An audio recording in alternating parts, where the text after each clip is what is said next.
Let's talk about inflation. You've heard it on the news. You've felt it in your wallet. And maybe you've even complained about it at the grocery store. But here's the thing. Do we really understand what inflation is, where it comes from, and more importantly, how it shapes our daily lives? Today, we're going to break it down.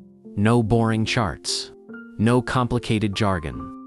Just real talk, real examples, and stories that show you exactly how inflation works. Because inflation isn't just an economic term. It's a force that silently changes the value of your money every single day. So, let's start simple. Imagine this. You walk into the store with a $100 bill. Last year, that $100 gave you a full cart of groceries. This year, the same $100 only buys 3 bags. That is inflation. It's not that your money disappeared. It's that the value of your money has shifted. Inflation is like playing a game where the rules keep changing. And the dollar in your pocket buys less and less as time goes on. And the scary part, it's so gradual, most people don't even notice until it's too late. So, why does this happen? There are 2 main drivers. Number 1, demand pull, inflation. Too much money chasing too few products. Imagine the government sends everyone stimulus checks, or wages jump overnight. People have cash to spend, but shelves are empty. What happens? Prices go up. Number 2, cost push inflation. This is when the cost of making things rises. Think oil. When oil prices spike, transportation, shipping, and even the cost of food production shoot up. Companies don't swallow those costs, they pass them on to you. And sometimes, it's both at the same time. Like during the pandemic, supply chains broke. Fewer goods were available, but demand was high. And boom, inflation exploded. So, who suffers the most when this happens? Who gets hurt the most? Here's the truth people don't like to hear. Inflation doesn't hurt everyone equally. If you're wealthy, you can invest in stocks, real estate, or gold assets that grow when prices rise. But if you're living paycheck to paycheck, inflation hits like a punch in the stomach. Rent goes up. Gas eats your budget. The same paycheck covers less and less every month. Inflation is like a hidden tax. And it punishes the middle class and the poor, while the rich often find ways to protect themselves. So, how do you beat inflation when you're not rich? Here's the truth. When prices rise, your paycheck suddenly feels smaller. Gas, groceries, rent, everything eats into your wallet. But even if you're living paycheck to paycheck, you can prepare and protect yourself. Start small. Cut the expenses that grow the fastest, like eating out, daily coffee runs, or subscriptions you barely use. That money can go into bulk purchases instead, things like rice, beans, and household essentials that hold value over time. Next, build a tiny emergency cushion.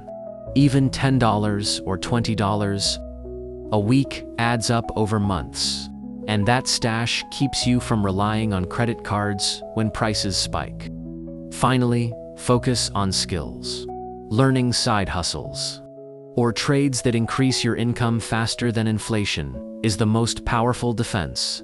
If prices go up 5%, but your skills help you earn 20% more, you're already ahead. Inflation doesn't just punish the poor, it punishes the unprepared. And here's another way most people overlook. Think about the things you pay for every single month.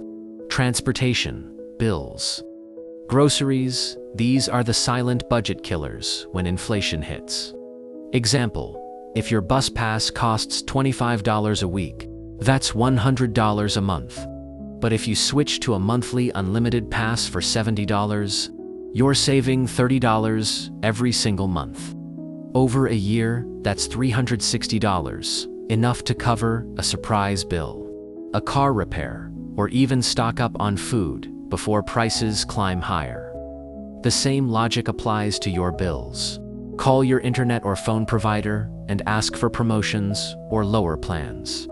Even saving $10 or $20 a month frees up cash to fight inflation.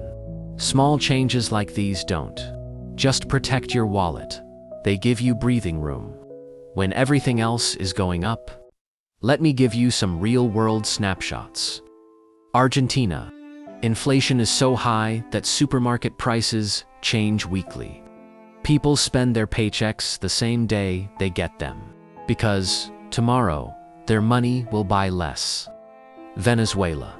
Hyperinflation was so extreme that people carried bags of cash just to buy bread.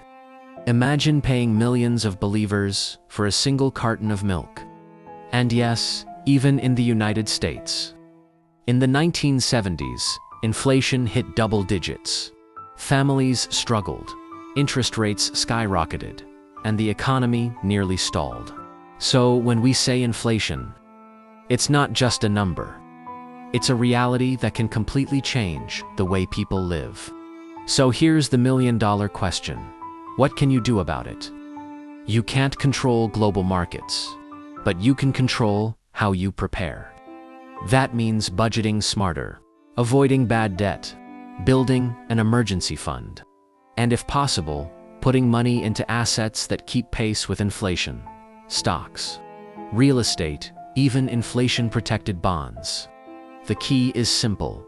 Don't let your money sit still. Because if it's just sitting in cash, inflation is silently eating it away. Inflation isn't a monster hiding under your bed. It's more like termites, slowly eating away at the foundation of your house. You don't see it every day, but over time, it can cause real damage. So, I'll leave you with this question. Are we learning to live with inflation? Or are we letting inflation control how we live? Think about that. And as always, let's keep learning how money really works.